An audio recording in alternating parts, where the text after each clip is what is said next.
In 2026, you can realistically launch a mobile app in 4 weeks. And if it's taking you 6 months, something is wrong.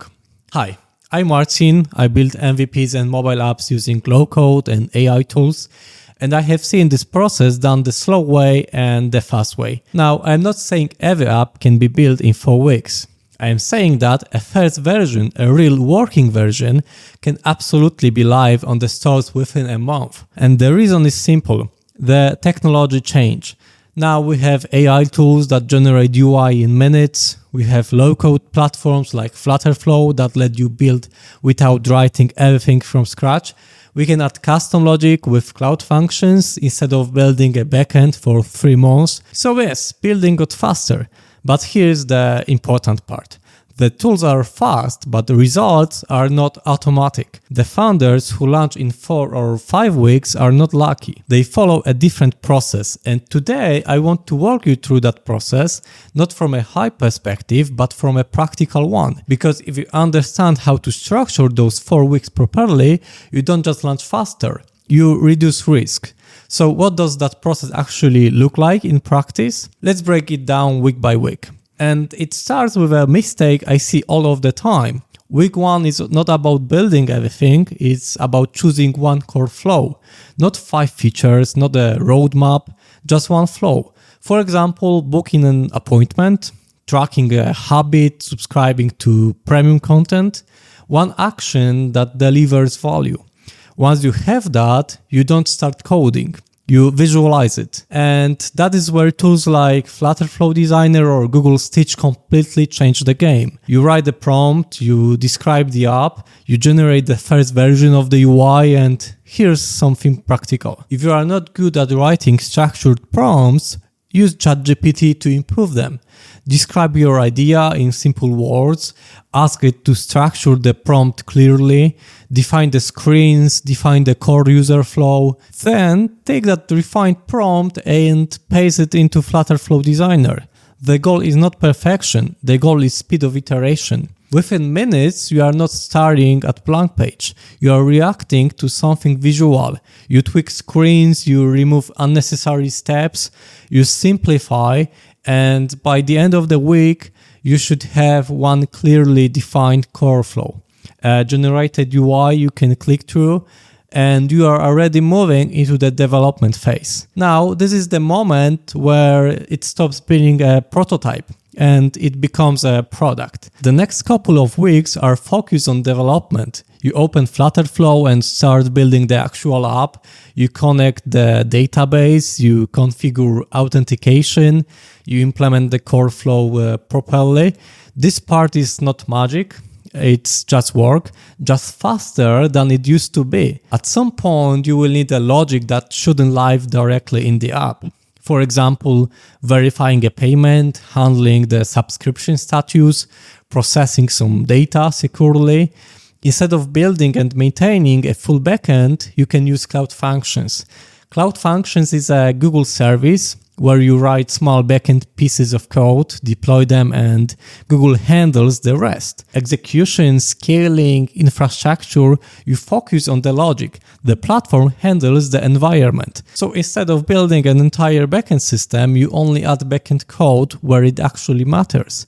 If your scope is tight and you stick to one core flow, 3 weeks of focused build time is realistic. And while this is happening, monetization shouldn't be an afterthought.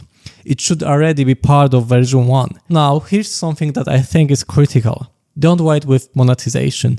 If this is supposed to be a business, version 1 should already have payments connected. It doesn't need to be a complicated, just a simple subscription, a basic paywall, even a limited free tier and one paid upgrade. The point is simple. Check if anyone is willing to pay.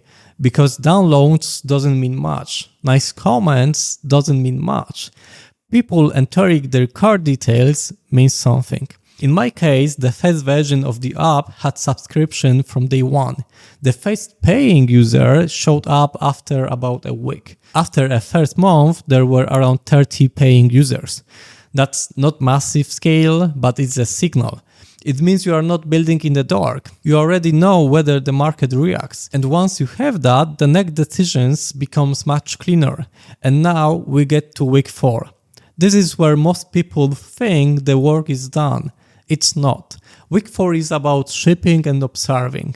You prepare the store listing, screenshots, descriptions, some pricing setup, App Store and Google Play configuration, then you submit, and once the app is live, everything changes. Up until this point, you were building based on assumptions.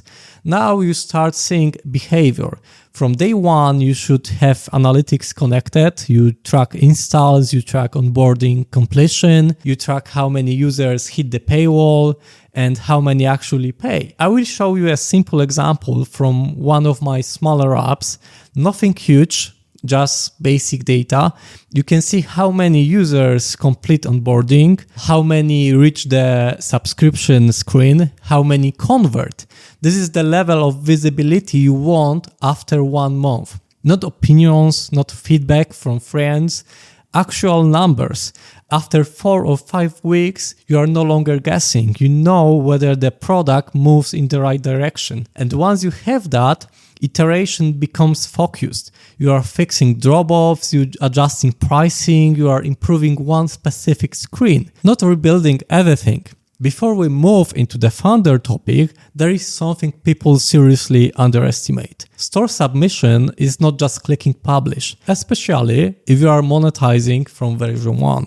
You need proper subscription descriptions, clear pricing tiers, restore purchases implemented correctly, privacy policy that actually reflects what your app does, screenshots aligned with real functionality, and here is that part many people don't plan for. App Store review can easily cost you 2 extra weeks.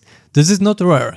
If your privacy policy is inconsistent, if your subscription flow is unclear, if onboarding doesn't explain what's paid, if account deletion isn't handled properly, Apple will reject the app.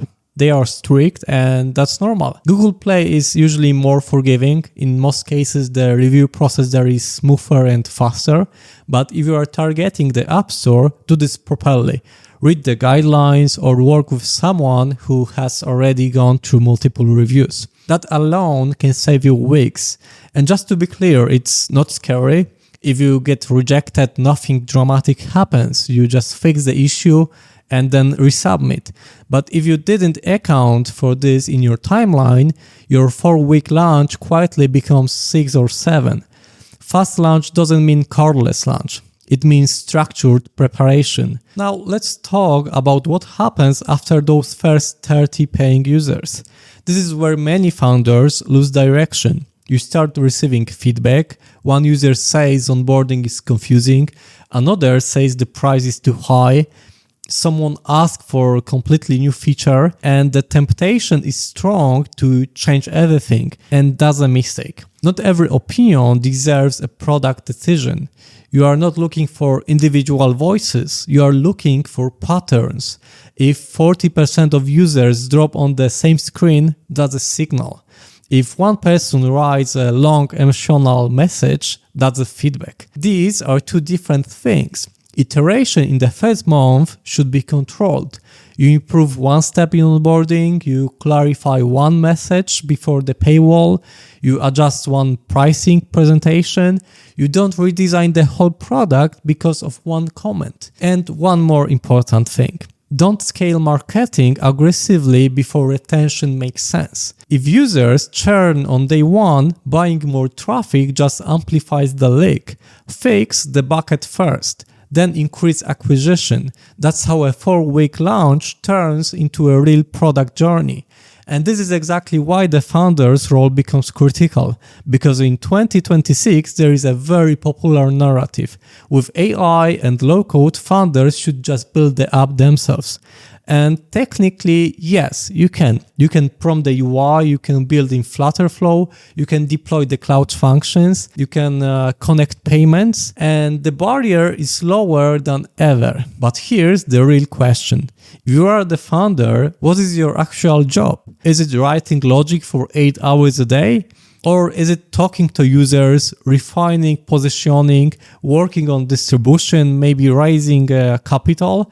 Your time is limited, not calendar time, cognitive time. You can sit in front of a laptop for 12 hours, but high quality decision making does not scale like that. And I have seen this pattern more than once. Once the founder goes deep into building, user conversations slow down, marketing slow down, distribution gets postponed, and suddenly the company turns into a coding project. If you have a technical co-founder who handles growth, different story. If you are solo and doing everything, the trade-offs becomes very real. AI reduced development time, but it didn't increase your mental capacity. And in many cases, the fastest way to launch is not to build everything yourself. It's to stay in your role and structure the process properly. So when we say you can launch a mobile app in 4 weeks in 2026, this is what it actually means. Small scope, one core flow, AI-assisted UI, focused development, monetization from version 1, data from day 1. After a month, you are not debating internally, you are reacting to real behavior. And that's the real advantage. Not speed alone, but learning faster than everyone else. If you are planning to build something, start by thinking about version 1 and the smallest possible scope. That alone changes everything. Let me know in the comments what you are building, and if this kind of practical breakdown is useful for you, subscribe. See you in the next one.